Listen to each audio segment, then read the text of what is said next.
everyone, I'm filling in for Jess. I'm Fran. Welcome back to IGN's E3 live show.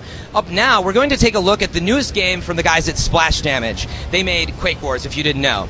So get ready for an all-out urban war in Brink. With us is Paul Wedgwood. Thanks for being here. Hey, I'm Martin Robinson from IGN. I'm here with Paul from Splash Damage. We're here to see Brink, get a bit of a look at the single-player gameplay and some of the multiplayer stuff as well. So, Paul, give us a top line of what Brink's all about. You know, Brink, it's a brand new title from Bethesda Softworks, who, as you know, did Oblivion and Fallout 3, both awesome games.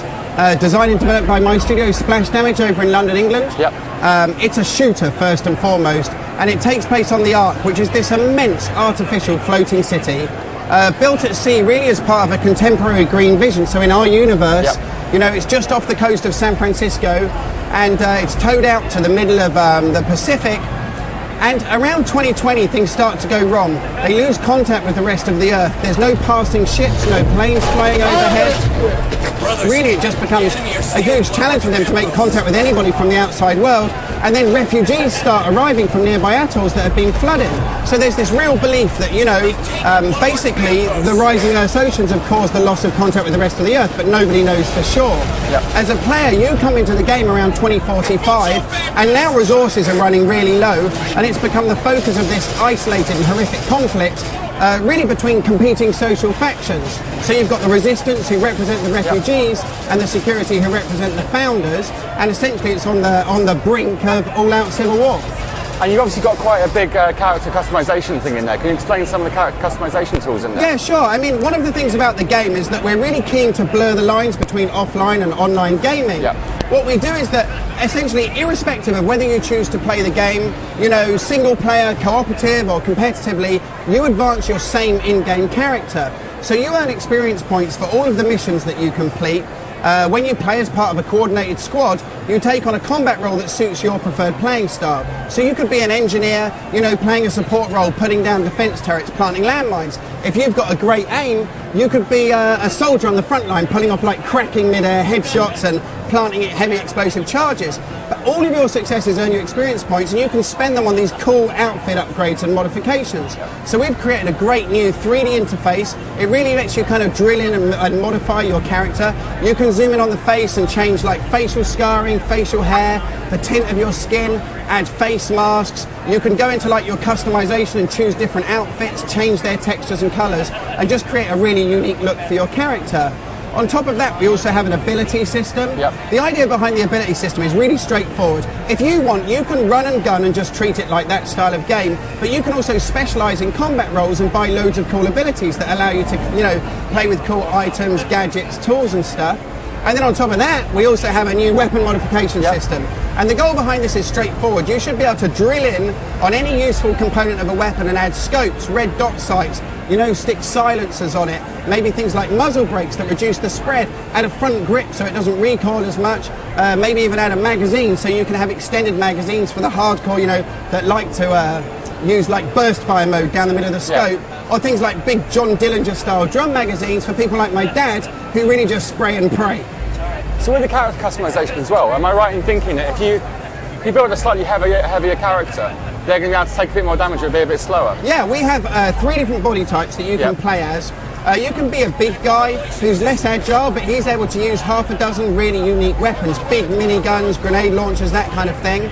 You can play as a medium body type who's able to make use of a new movement system that we call SMART, and he has a good general range of assault rifles, submachine guns and pistols. And then we have the skinny body type who essentially can parkour, and that guy can only use submachine guns because he's really light. You mentioned SMART just then. That's part. I've seen that in motion before. That's kind of the way you move around, the quite dynamic way you move around levels. Yeah, I mean, essentially SMART, what it does, it stands for smooth movement across random terrain. And the goal behind it really was quite straightforward. You know, we've been making shooters for about 10 years, and we've always been frustrated by those artificial constraints. You know, the notion that you walk up to a table, and because it's 2 inches too high, you can't jump up on top of that table. Or you want to slide under it and you can't. Or there's a wall and it's kind of only just up to your neck, and even though you're a super fit soldier, because the level designer didn't put an entity there, you can't jump over the top of that. So what SMART does, is it allows you to vault, to mantle, to slide, to climb in ways that feel completely intuitive. But the important thing is that it's not an autopilot. It doesn't take over control from your camera. You're always in control. You choose where you're looking and what you're doing. It's really as easy to use as the jump button, but it means that it's much easier to move through the environment. And Brink is really not just about advancing movement, but it's about movement and shooting. There's also a really, really cool art style going throughout the whole game. Can you tell us a little bit more about who is behind that and how that kind of comes together? Well, you know, about 2 years ago, we hired a great art director called Olivier Leonardi. Olivier Leonardi is the guy that did Prince of Persia, The Two Thrones, Rainbow Six Vegas. And when he arrived, we started talking to him about our ideas for this huge floating city, and he just really wanted to make it stylistic, you know. As far as he was concerned, we wanted to be hyper-realism. He wanted to have exaggerated proportions in the characters, and, you know, in his own words, he wanted to put the colour back in shooters. We argued about that stuff a bit in the beginning. You know, I came from a background of doing a lot of purely realistic games. It's really funny because actually, we recently did a developer diary on the Bethesda site, and I admitted that I was wrong all along.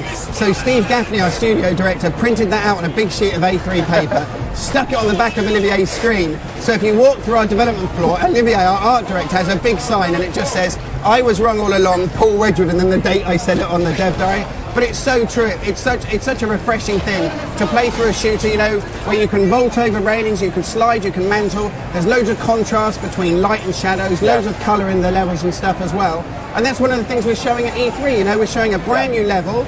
This one, it's called Reactor. And the idea behind Reactor and all of our maps really is that every single one of them is unique and distinct. So when a map's loading, because it's different from every other map, it acts as a mnemonic. You're kind of reminded immediately, you know, this is the map that I really had fun playing on, and this is where I did that, you know, where I camped there and I did the thing, you know, I put the turret down, because it floods back to you. Whereas if they're all in a jungle or they're all in North Africa, you don't really get that sense, you know, from the environment. Cool. That's all we've got time for. Thanks so much for coming in and showing us Brink. It looks absolutely incredible. And just quickly, when's it coming out? It's scheduled for release on the Xbox 360, PlayStation 3 and PC in spring 2011. Cool, thank you very much. Cool, thank you. All right, thank you, gentlemen, very much for that look. I feel like I should be doing an accent for this outro to send you off. Remember, everyone watching, if you have any thoughts, any suggestions, send them our way by following us on Twitter at IGN. We're also on Facebook. Hashtag us at IGN Live, and we'd love to hear what you have to say. Next up, we're going to join the hunt, so to speak, with The Hunted. So we'll see you back here soon.